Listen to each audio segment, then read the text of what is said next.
What's up, ladies and gentlemen, it's Aaron Nix. This is the Wrestle YouTube channel, and this is AEW Dynamite. It wasn't very good last week.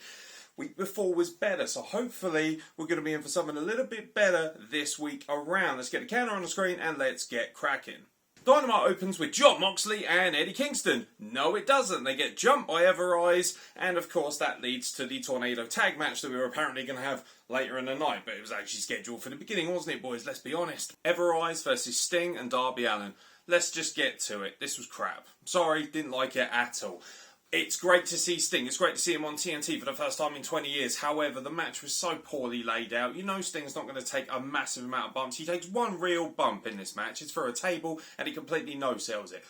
You're 61 or 62 years old and you're not selling going through a table, and then of course the marks and the AEW sexuals jump online and like, well, actually, the reason he didn't no-sell it is because 21 years ago on an episode of Nitro, he no-sold a... Mate, 21 years ago on Nitro, they were having Viagra on a pole matches. That doesn't make it a fucking good thing. Stupid, shitty ending, car crash of a match. Darby Allin's still massively over though, which shows you just how much of a big star he is. In fact, he got a bigger pop than Sting. Can we just put Sting to the side now? I actually am embarrassed for you. I'm Michael Jordan. Stop it. Get some help. Sammy Guevara, congratulations on the engagement. You are an amazing kid. He took on Shawn Spears. These are two of my favourite wrestlers in AEW, and as you would expect, they had a world-class match until the end, and then it had to be AEW. This is the problem with AEW.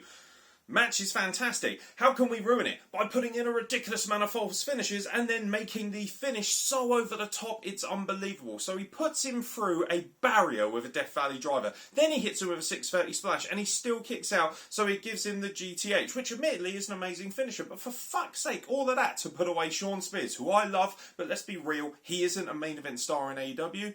It's fucking stupid. Bad booking. This is what happens when you have something excellent and then you keep tinkering with it. What this match was a world-class script that they just kept adding bullshit to at the end because they just didn't know when to stop. Classic AEW. Dan Lambert cuts arguably the best heel promo I have ever seen. And how dare you tease me, because out comes Lance Archer to square up to Andrei Arlovski. My fucking hossometer erection is literally bulging, and then you have him jumped by Ethan Page and Scorpio Sky. Hooray.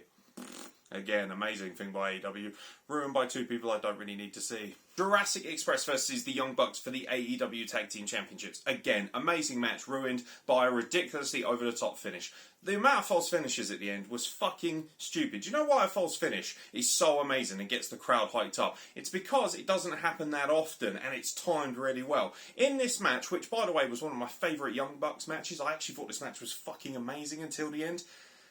You know, this match must have had about 15 false finishes. It was stupid, it was over the top, it was an unbelievable exaggeration of excellent professional wrestling, and once again it's a match where I come away thinking, well, I did enjoy the match, but you ruined it with a finish, so I can't remember it as an all-time classic. Also, ridiculously over-the-top schmoz with the Elite at the end. Christian Cage also disappears, he chases off Kenny Omega, then he comes back on Luke Gallows' shoulder. We've got no explanation as to how that happened. Bit fucking stupid, little bit over the top as per usual, and a shame because this tag team division should be doing amazing things and it's not.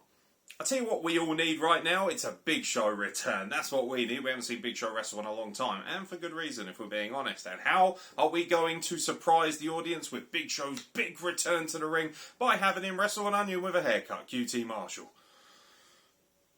Oh God, I don't have time on this podcast, which I've already extended far beyond the limit of what we normally do, which is 3 minutes to 5, to explain to you why this is fucking stupid, so we'll just move on. We also got an incredible women's match, Thunder Rosa versus Penelope Ford. By the way, stop sleeping on Penelope Ford. This company, I don't think they realise how good they have it with someone like her. She's so fine, she's so beautiful, but the most important things are she's incredibly talented and world-class in the ring. I genuinely believe that. Every single match that Penelope Ford has is brilliantly well-paced, it has excellent wrestling content, and it has a great story, and she has great facials, she sells well, she's got everything you could ask for. Thunder Rosa is already the complete package, she's already an amazing star, we already know that. Penelope Ford, you're sleeping on her. If the video looks a bit funky, ladies and gentlemen, it's because I was just interrupted by some cunt cunt in Swansea talking to me about life insurance that I don't have. And they're going to fucking need life insurance if they interrupt this video again. And now back to your regularly scheduled programme. It's time for your main event, the final trials and tribulations of good old cheese-eating Jericho.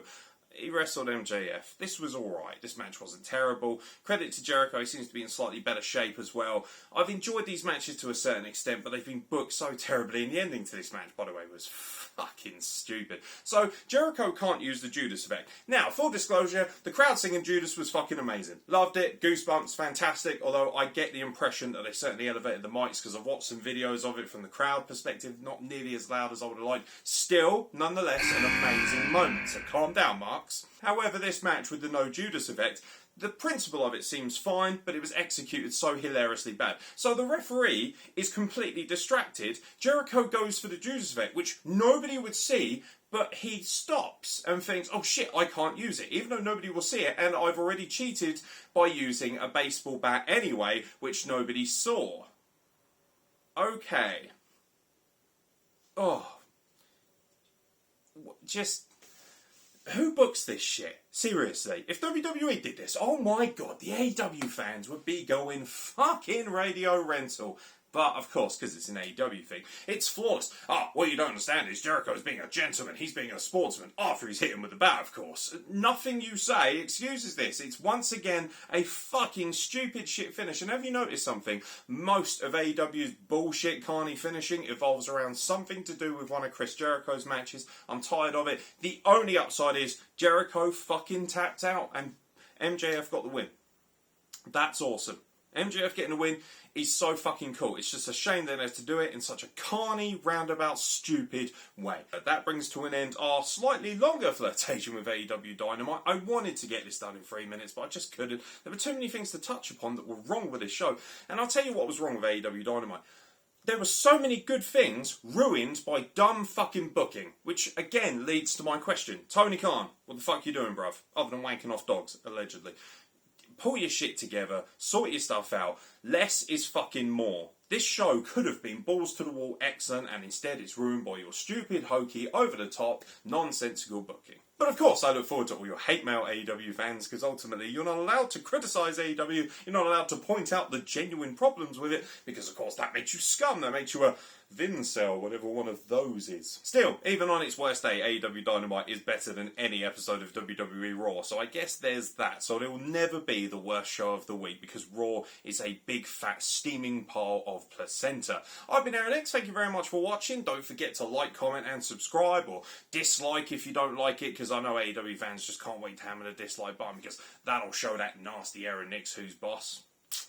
Not really. Actually kind of helps the algorithm, even if you hit dislike, so 2 dirty thumbs up to all the haters. But like I said, I've been Aaron X, and I'll catch you very soon for more content for the Wrestle Plug.